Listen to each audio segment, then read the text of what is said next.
Hola, buen día para todos. Hoy estudiaremos Deuteronomio en el Nuevo Testamento. Antes de empezar, lo haremos con una palabra de oración. Oremos. Padre Santo y poderoso Dios, gracias, oh Señor, por este momento. Ayúdanos a entender tu palabra y a hacer tu voluntad. Perdona nuestros pecados y permite que el Espíritu Santo sea nuestra inspiración. En el nombre de Jesús. Amén. El versículo de memoria lo encontramos en Mateo, capítulo 4, versículo 4. Dice la palabra de Dios. Él respondió y dijo: escrito está, no solo de pan vivirá el hombre, sino de toda palabra que sale de la boca de Dios. En el Nuevo Testamento está la base del Antiguo Testamento. Los escritos del Nuevo Testamento contaron el Antiguo Testamento, es decir, ellos reconocieron su inspiración divina y también reconocieron su autoridad. El mismo Jesús citaba el Antiguo Testamento. Jesús citó el Antiguo Testamento a los discípulos camino de Emaús y la usaba Jesús dándole el lugar que merecen todas las Escrituras. También podemos entender muchos pasajes del Antiguo Testamento, porque los escritores del Nuevo Testamento profundizaron en todos estos dichos pasajes. Los escritores del Nuevo Testamento no tuvieron ninguna duda del Antiguo Testamento. Así que como miembros de la Iglesia Adventista del Séptimo Día, no podemos tener duda de las Santas Escrituras. Busquemos la verdad presente en el libro de Deuteronomio. Leamos Mateo, capítulo 4, versículo 7. Dice la palabra de Dios. Jesús le dijo: escrito está también, no tentarás al Señor tu Dios. Jesús no debatió puntos de doctrina con Satanás. Jesús solo citaba las Escrituras. La palabra de Dios es viva y eficaz. Jesús citó en el desierto de la tentación las palabras que Israel recibió de parte de Dios en el desierto. Leamos Deuteronomio, capítulo 8, versículo 3. Dice la palabra de Dios: y te afligió, y te hizo tener hambre, y te sustentó con maná, comida que no conocías tú, ni tus padres la habían conocido, para hacerte saber que no solo de pan vivirá el hombre, mas de todo lo que sale de la boca de Jehová vivirá el hombre. Moisés aquí les dice a los israelitas, como Dios había sido su proveedor, les daba el alimento, pero al mismo tiempo les enseñaba lecciones espirituales. Debían aprender a depender de Dios. Dios lo preocupó por el alimento físico. De igual forma les daba alimento espiritual. Debían aceptar el alimento, pero también debían aceptar al dueño del alimento. Así, de esta manera, Jesús quería deshacer la duda que Satanás le quería presentar. En la segunda tentación presentada por Satanás, Jesús cita Deuteronomio capítulo 6, versículo 16, donde Moisés señala al pueblo su rebelión. El Señor les había mostrado su gran poder, pero cuando al pueblo se le presentaban dificultades, lo preguntaban: ¿será que Jehová estará entre vosotros? Dudaban de su poder. En la tercera tentación, Satanás busca adoración. Jesús no discute con Satanás. Nuevamente cita la palabra de Dios. Jesús toma este pasaje de Deuteronomio capítulo 6, versículo 13, donde dice la palabra de Dios: a Jehová tu Dios temerás, y a Él solo servirás. Es decir, solo debemos adorar a Dios, nuestro Creador. Si dedicásemos una hora diaria al estudio de la Biblia, habría más poder de Dios en nosotros, resistiríamos a Satanás y reflejaríamos más el carácter de Jesús. Busquemos la verdad presente en Deuteronomio capítulo 10, versículo 17 al 19. Dice la palabra de Dios: porque Jehová vuestro Dios es Dios de dioses y Señor de señores, Dios grande, poderoso y temible, que no hace acepción de personas, ni toma cohecho, que hace justicia al huérfano y también a la viuda, que ama también al extranjero dándole pan y vestido. Amaréis pues al extranjero, porque extranjeros fuisteis en la tierra de Egipto. No hace acepción de personas. Esta declaración afirma literalmente: no levanta rostros y no recibe soborno. Jehová siempre mantiene un trato equitativo. Los sacrificios y los presentes no influyen sobre él para que pase por alto la maldad premeditada. Dios es justo con todos independientemente de su poder. Jesús no clasificó a las personas. No la clasificó por clases sociales. A todos les brindaba la misma simpatía y a todos les brindaba el mismo amor. Leamos Romanos capítulo 2, versículo 11. Dice la palabra de Dios: porque no hay acepción de personas para con Dios. No hay diferencia entre ricos y pobres, entre esclavos y libres, entre judíos y gentiles. El Señor de señores no tiene favoritismo. Nosotros tampoco deberíamos tenerlo. Todos estamos en la misma esfera, sin importar qué estatus tengamos en la sociedad. Todos somos seres caídos que necesitamos de la gracia divina. Independientemente de tu raza o poder, a todos nos ofrece la salvación en Cristo Jesús. Leamos Gálatas, capítulo 3, versículos 13 y 14.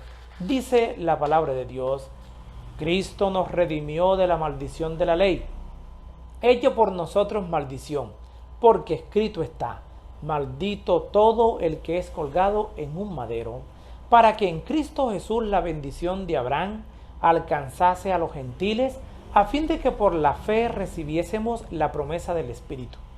Cristo nos redimió.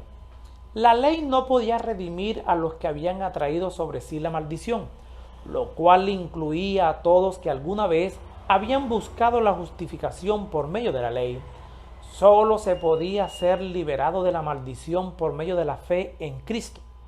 Mientras estuvieron bajo la tutela de la ley en los tiempos del Antiguo Testamento, todos los que prefirieron servir al Señor hallaron la salvación por medio de la fe en el Mesías prometido. La ley no fue su salvador, sino solo su ayo. Solo encontramos en Gálatas, capítulo 3, versículo 24, para llevarlos al Salvador y ayudarlos a entender las estipulaciones que el cielo había hecho para su salvación. La ley era buena en sí misma y por sí misma, pues Dios la había dado, pero era completamente impotente para salvar al hombre de sus pecados. Nuestro Señor nació bajo la ley. Solo encontramos en Gálatas, capítulo 4, versículo 4, para así poder redimir a los que estaban bajo la ley.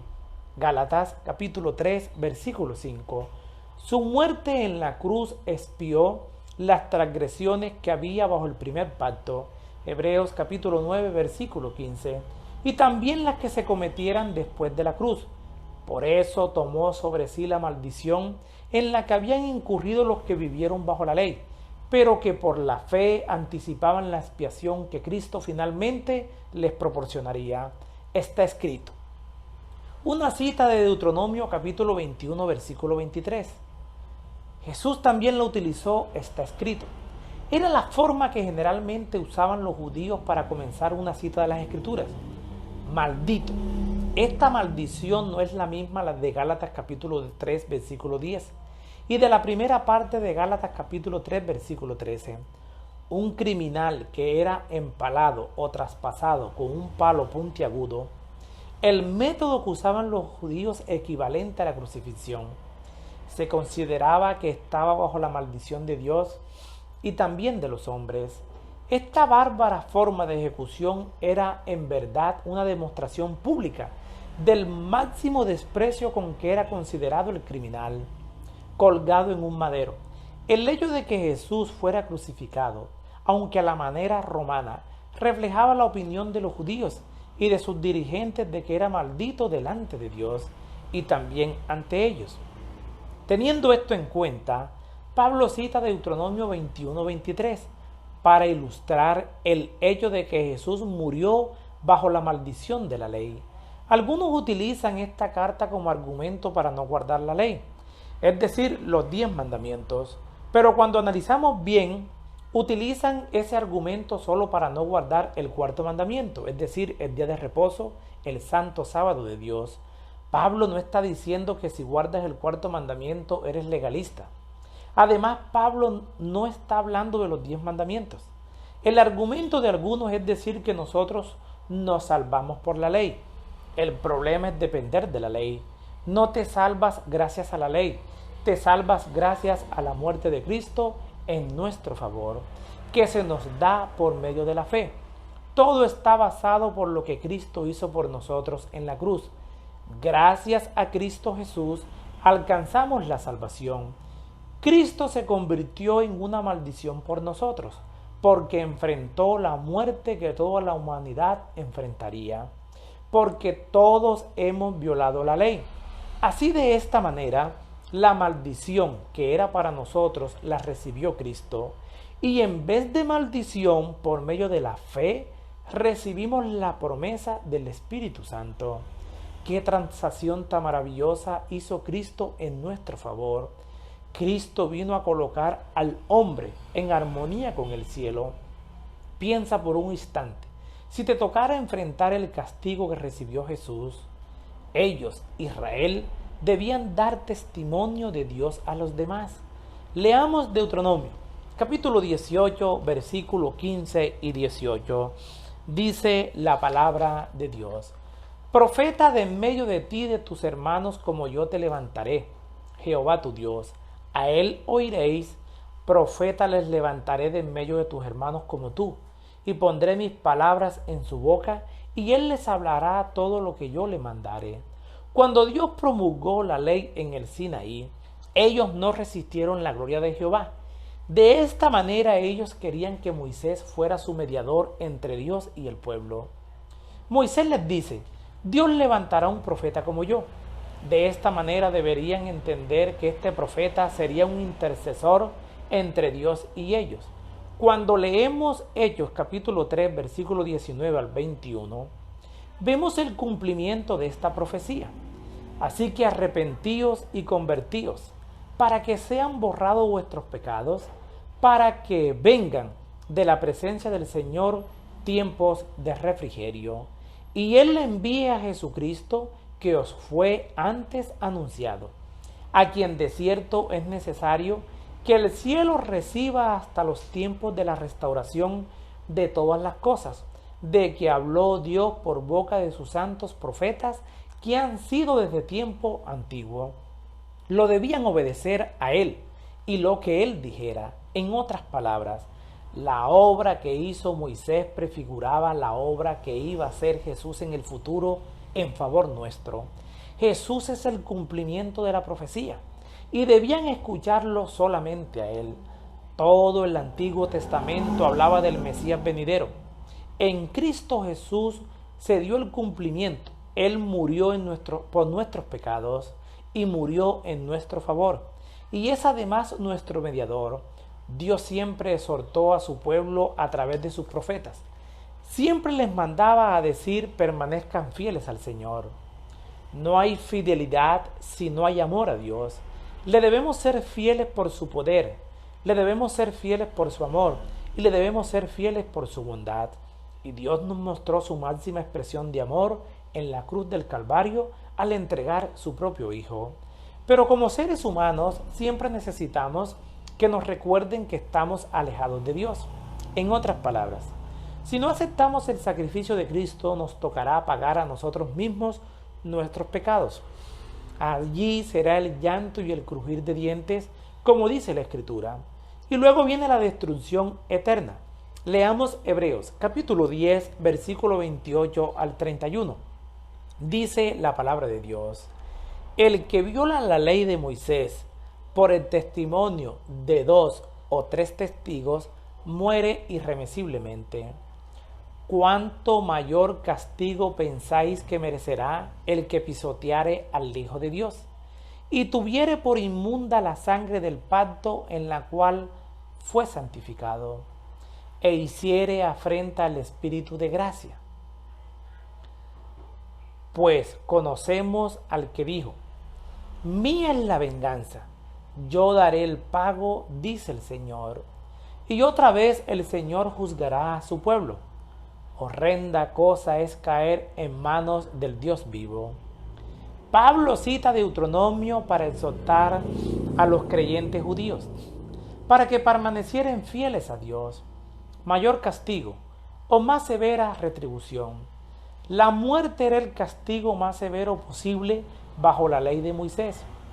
Privaba a la persona de la vida, pero el hervor de fuego que ha de devorar a los adversarios del Señor, tal como lo dice Hebreos capítulo 10, versículo 27, en el último día privará a los desobedientes de la vida eterna. Así que si quieres estar con Dios por la eternidad, obedécele fielmente a lo que Él ha establecido a través de su palabra. Habrá una resurrección luego de la primera muerte, pero no después de la segunda, y por lo tanto, la segunda muerte será un mayor castigo. ¿Pensáis? La verdad que aquí se expone es mucho más enfática, pues se presenta en forma de pregunta: ¿merecerá? La decisión del castigo depende del gran juez del universo.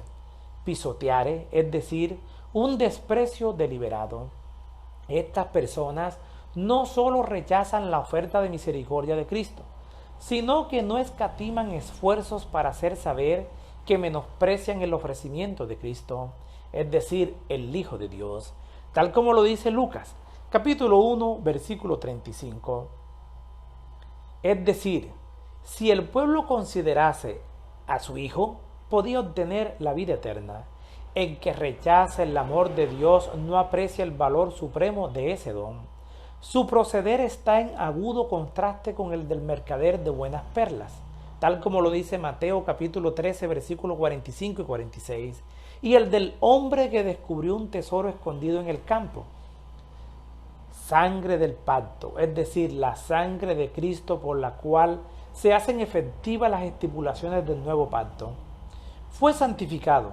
Este apóstata profeso, una vez aceptar la salvación por medio de la gracia expiatoria de Cristo, que apreciaba lo que ahora desprecia, de esa manera dio un testimonio inconsciente de que su proceder actual no se debe a su ignorancia.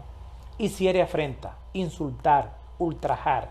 El rechazo persistente a las insinuaciones del Espíritu Santo refleja un desprecio por ellas, acerca de las diversas formas en que los hombres pueden afrentar al Espíritu Santo y cometer el pecado imperdonable, tal como lo registra Mateo capítulo 12, versículo 31. Espíritu de gracia.